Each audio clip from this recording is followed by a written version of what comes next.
Futbol bo'yicha O'zbekiston Superligasining 15-tur o'yinlari ham ortda qoldi. O'tkazilgan 8 ta raqobatning 3 tasida mezbonlar g'alaba qozonishdi. Mehmonlar esa 3 ta bellashuvda zafar quchdi. Shuningdek, 2 ta bahsli durang natijasi qayd etildi. Darvozalarga 20 bora to'p kiritildi. Hakamlar 13 marta futbolchilarga sariq kartochka ko'rsatishdi. Naq 9 nafar futbolchi maydondan chetlatilgan. Aniqrog'i, Andijon Paxtakor o'yinini boshqargan Ravshan Abduvahidov Burgutlar himoyachisi Nemanja Chalasanni 80-chi, italiyalik hujumchi Martin Boakini 93-daqiqada, shuningdek sherlarning so'nggi chiziq vakili Muhammad Rasul Abdumajidovni to'g'ridan-to'g'ri qizil kartochka bilan jazolagan. Buxoro Lokomotiv o'yinida ishlagan Firdavs Norsafarov 35-daqiqada temir yo'lchilar posboni Aleksey Kozlovga qizil ko'rsatgan. 15-turda umumiy 56286 muxlis uchrashuvlarini jonli kuzatgan. Eng ko'p 17134 ishqiboz Andijondagi Bobur Arenada o'tgan Andijon Paxtakor o'yiniga kelgan. Aksincha esa 726 kishi Buxorodagi markaziy stadion mezbonlik qilgan Mashal So'g'joni bahsini bevosita tomosha qilgan. PFL talqiniga ko'ra Mashal va So'g'joni uchrashuvdagi muborakliklar a'zosi Azbek Choriyevning kiritgan to'pi eng chiroyli deb topildi. Superliga 15-turining eng yaxshi yosh futbolchisi esa Surxon vakili Behruz Shukurllayev bo'ldi. Turning dastlabki raqobati Andijondagi Bobur Arenada bo'lib o'tdi va unda mezbonlar Paxtakorni qabul qilishdi. Hozirga qadar jamoalar chempionatlarda 58 bor to'qnash kelishgan. Ulardan 42 tasida sherlar g'alaba qozongan bo'lsa, 9 bahsda durang natijasi qayd etilgan. Ikkala jamoa shiddatli o'yin namoyish etishdi. Tanaffusga qadar va undan keyin ham ko'plab vaziyatlar bo'ldi. Birinchi bo'limda mehmonlarning goli ofsayd tufayli hisobga olinmadi. Andijonda ham Sanjar Quvvatov darvozasini ishg'ol qilish imkoniyatlari bo'ldi. Mahmud Muhammadjonov, Usmonaliyev, Azbek Turg'unboyev kabi o'yinchilarning zarbalari ancha xavfli chiqdi. Ikkinchi taymda ham o'yin tempi va uning harorati baland bo'ldi. Murabbiylar tomonidan kerakli o'zgarishlar amalga oshirildi. Barcha futbolchilar kuchli raqibga qarshi munosib o'yin ko'rsatgani e'tiborga molik. Bir vaziyatda esa Andijon darvozaboni Eldor Adhamov Sherzod Nasrullayevning kuchli zarbasini muqarrar goldan saqlab qoldi. O'yin oxirlarida esa hakam tomonidan 3 marta qizil kartochka ko'rsatildi. Avvaliga himoyachi Nemanja Chalasan kutilmagan xatodan keyin raqib futbolchisini qulay vaziyatga chiqib ketishga imkon bermadi va qo'pollik ishlatdi. Hakam ikkilanmasdan qizil ko'rsatdi. Keyingi vaziyatda esa Martin Boaki raqib himoyachisi Muhammad Rasul Abdumajidov bilan tortishib ketdi. Natijada hakam ikkala futbolchini ham maydondan chetlatdi. Shu tariqa yuqori darajada va keskin kurashlarga boy o'tgan bahsda darvozalar daxlsiz qoldi. Kunning galdagi bellashuvda Aleksandr Xomikov ustozlik qilayotgan Buxoro Toshkentning Lokomotivi bilan raqobatlashdi. Jamoalar hozirga qadar 32 ta o'yin o'tkazishgan, 6 bora mezbonlar, 21 marta esa mehmonlar ustunlikka erishgan. 5 ta uchrashuvda g'olibnoma aniqlanmagan, to'plar nisbati 32-65 Loko foydasiga. Eng yirik g'alabalar 3-1 va 1-5 dan iborat. O'yin tafsilotlariga to'xtaladigan bo'lsak, ilk daqiqalarda nazoratni qo'lga olgan buxoroliklar ketma-ket qulay imkoniyatlarga ega bo'lishdi, ammo mehmonlar posboni ishonchli harakat qildi. Shunga qaramay maydon egalari 16-daqiqada hisobni ochishga muvaffaq bo'lishdi. Mazkur holatda burchakdan uzatib berilgan to'p Shahzodbek Ubaydullayev keyin toshkentliklar legioneri Aleksandr Shushnyarga tegib darvozadan joy oldi. Natijada esa baholiklar avtogol evaziga oldinga o'tib olishdi. 1 daqiqadan so'ng Loko vakillar tezkorlik bilan muvozanatni tiklashdi. Ushbu vaziyatda Shodiyor Shodiboyev jamoadoshlarining faolliklarini goldan yakunladi. Biroz o'tib esa temir yo'lchilar darvozaboni Aleksey Kozlov Buxoroning xorijlik futbolchisi Boyn Mladovichga nisbatan qo'pollik ishlatdi. Bosh hakam Firdavs Norsafarov to'g'ridan-to'g'ri qizil kartochka ko'rsatdi va toshkentliklar bir kishgan bo'lib o'yin davom ettirishdi. Bundan esa Xomikov shogirdlari unumli foydalanishdi. Tanaffus oldidan aniqrog'i 43-daqiqada Timur Mamasidiqov Buxoroni hisobda oldinga olib chiqdi. Ya'ni Lokomotiv himoyachisi Abdulloh Yo'ldoshevdan qaytgan to'pni Mamasidiqov darvozaga yo'lladi. Ikkinchi bo'lim boshlarida mezbonlar natijani yana o'zgartirishlari mumkin edi, ammo Vladimir Rozichning ancha murakkab zarbasini Nikita Shevchenko bartaraf etdi. Biroz o'tib endi Loko vakili Yovanishning urinishi noaniq yakunlandi. Shuningdek, o'yin tugaguniga qadar Nika Kacharova hamda Bilol To'pliyev o'z omadlarini sinab ko'rishdi, ammo ularga ham aniqlik yetishmadi. Shu tariqa buxoroliklar bir kishgan bo'lib qolgan Lokomotivni qiyinchilik bilan mag'lubiyatga uchratishdi. Navbatdagi qarama-qarshilikda Timur Kapadze boshchiligidagi Navbahor o'z uyida Xorazmni qabul qilib yirik va ishonchli g'alabani qo'lga kiritdi. Ushbu ikki klub shu kunga qadar o'zaro 18 ta bahsda maydonga tushgan. 13 bora lochinlar va 2 marta xorazmliklar zafar quchishgan. 3 ta o'yinda tomonlar murosa ko'chasini tanlashgan. To'plar nisbati 45-11 namanganliklar foydasiga. Eng yirik g'alabalar 10-0 va 1-3 dan iborat. Ilk daqiqalardan ustunlikni qo'lga olgan lochinlar 16-daqiqada hisobni ochdi. Mazkur holatda Navbahor vakillari chap qanotdan jarima maydoniga yorib kirishdi. Ruslanbek Janovning uzatmasi uzatmasdan keyin Husayn Norchayev to'pni to'xtatmasdan raqib darvozasiga aniq yo'naltirib hisobni ochdi. Kiritilgan goldan ruhlangan mezbonlar yana oldinga o'tib qator vaziyatlarga ega bo'lishdi. Shunday holatlardan biridan so'ng natija o'zgardi. Aniqrog'i Muhammadali Usmonov o'ng qanotdan jarima maydoniga yorib kirib markazga aniq uzatmani amalga oshirdi. Husayn Norchayev esa birinchi golga o'xshash vaziyatda qiyinchiliksiz xorazmliklar posboni Nikola Stoshni dog'da qoldirdi. Oradan hech qancha vaqt o'tmay Husayn Norchayev hat-trikka erishdi. Ya'ni bu gal Umar Adhamzodaning asistligidan so'ng Nasaf akademiyasi tarbiyalanuvchisi bo'lgan forvard boshi bilan aniq va kuchli zarba yo'llab to'pni darvozaga joylab qo'ydi. Kompensatsiya uchun ajratilgan vaqtda esa Xorazm hisobdagi farqni qisqartirdi. 3-1. Ya'ni jamoadoshlarining faolligidan keyin darvozabon bilan birga bir vaziyatga chiqib borgan Rustamjon Abduhamidov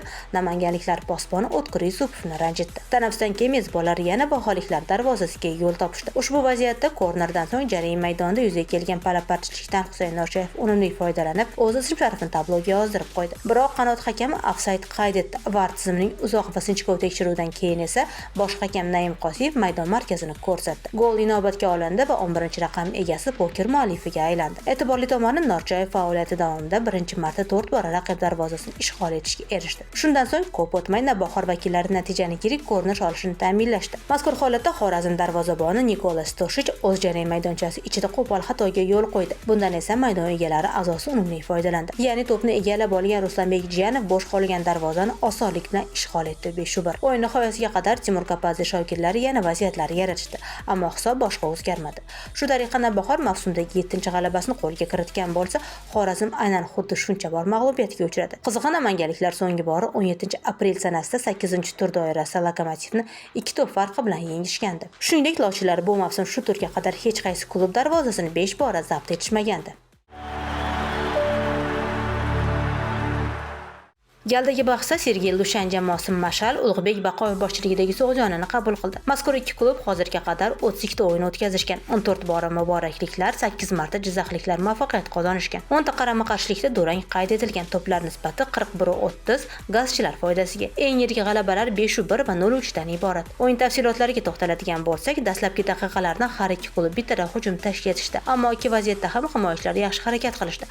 Shunga qaramay jizzaxliklar 5-daqiqada tezkor to'p kiritishga muvaffaq bo'lishdi. Lyubchadoriyev juda oson tarzda raqib himoyachilarini chalg'itib, aniq zarba bilan pastga burchakni nishonga oldi.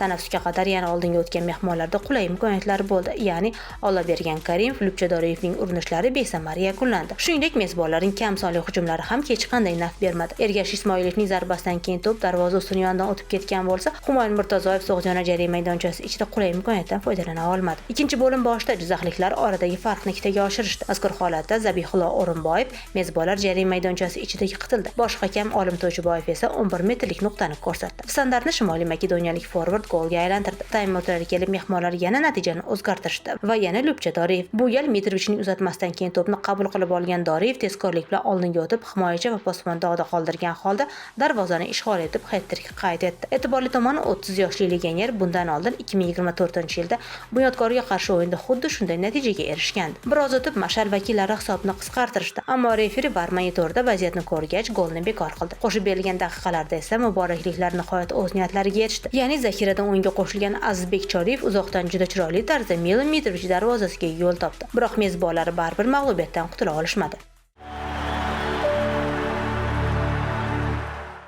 15-turning so'nggi kun dastlabki bahsida Qo'qon 1912 Termizning Surxonini o'z maydonida qarshi oldi.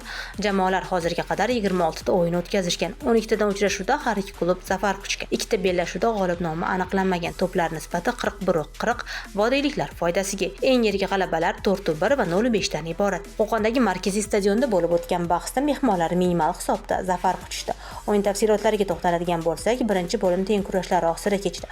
Har ikki jamoa vakillarida qator imkoniyatlari bo'ldi. Jumladan Silvanus Nimeli, Shahzod Akromov, Behruz Shaydolovning urinishlari besamar yakunlandi.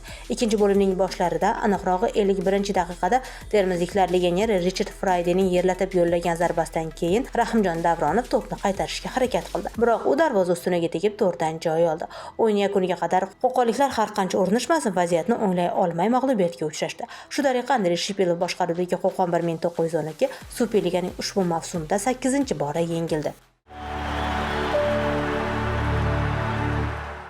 Galdagi qarama-qarshilikda Nasaf safarda OKMK bilan raqobatlashdi. Ushbu ikki klub shu kunga qadar 38 ta o'yinda maydonga tushgan. 5 bora olmaliqliklar, 18 marta esa ajdarlar g'alaba qozonishgan. 15 ta uchrashuvda tomonlar murosa ko'chasini tanlashgan. To'plar nisbati 35-60 qarshiliklar foydasiga.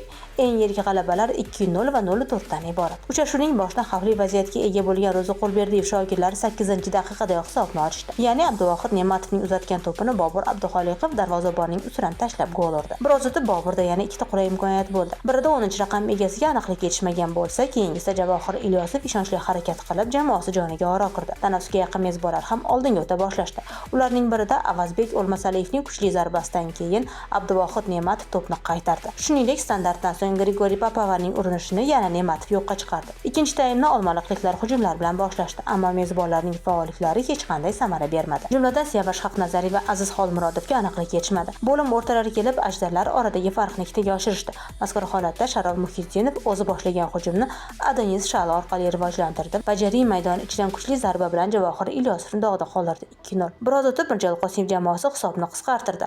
Ya'ni chap qanotdan zaxiradan o'ngga qo'shilgan Ali Ahrorov uzatgan to'pni Grigoriy Papava boshman darvozaga yo'lladi. Ammo Abduvohid Ne'matov uni qaytarishga erishdi. Takroriy zarbaga esa Avazbek O'lmasaliyev ulgurdi va baribir qarshiliklar darvozasini zabt etdi. Mag'lubiyatdan qutulib qolishga intilgan maydon egalari bosimni oshirib ketma-ket hujumlar yaratishdi. Biroq Ali Abdurahmonov, Arixiro Santoko, Aziz Xolmurodovning urinishlarini ba'zan Ne'matov, ayrim holatlarda esa himoyachilar bartaraf etishdi. Shu tariqa mavsumdagi 6-g'alabasini qo'lga kiritgan Nasaf OKMKning 9 o'yinlik mag'lubiyatsiz seriyasiga barham berdi.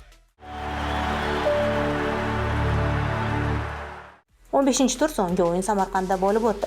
Afonda Vadim Abramov shogirdlari chempion Neftchini qabul qilishdi. Jamoalar hozirgacha 52 ta o'yin o'tkazishgan. 12 bora samarqandliklar, 36 marta esa farg'onaliklar ustunlikka erishgan. 4 ta bahsda durang qayd etilgan. To'plar nisbati 45-99 vodiy vakillari foydasiga. Eng yirik g'alabalar 3-1 va 0-8 dan iborat. Uchrashuv kutilgandek har ikki tomonning faol hujumlari bilan boshlandi. Dastlabki xavfli vaziyatni maydon egalari yuzaga keltirishdi. Mezbonlar hujumchisi Anvarjon Hojimirzayev darvozabon bilan birga-bir vaziyatga chiqib zarba yo'lladi. Ammo bu vaziyatda Neftchi posboni Botir Ali Ergashev mahorat ko'rsatib jamoasini muqarrar goldan qutqarib qoldi. Shundan so'ng tashabbus asta-sekin farg'onaliklar tomoniga o'tdi. Uchrashuvning 21-daqiqasida Xurshid G'iyosovda gol urishning qulay imkoniyati yuzaga kelgan bo'lsa-da, uning urinishiga aniqlik yetishmadi. Hujumkorlikni yanada kuchaytirgan Neftchi futbolchilaridan Zorin Marushich va Jamshid Iskandarovning xavfli zarbalarini bu safar mezbonlar darvozaboni qiyinchilik bilan qaytarishga erishdi. O'yinning ikkinchi bo'limida ham tashabbus ko'proq mehmonlar tomonida bo'ldi. Shunga qaramay har ikki jamoada gol urish va vaziyatni o'z foydasiga hal qilish uchun yetarlicha imkoniyatlar yuzaga keldi. Ikkala tomon vakillari ham ketma-ket xavfli hujumlar uyushtirishgan bo'lsa-da, yakuniy zarbalarda aniqlik va sovuqqonlik yetishmadi. Har ikki klub himoyachilari va posbonlari ishonchli harakat qilib, o'z darvozalarida daxlsizligini saqlab qolishdi. Shu tariqa shiddatli hamda murosasiz kechgan bahsda jamoalar gol ura olishmadi va uchrashuv jangovar 0-0 hisobidagi durang bilan yakun topdi.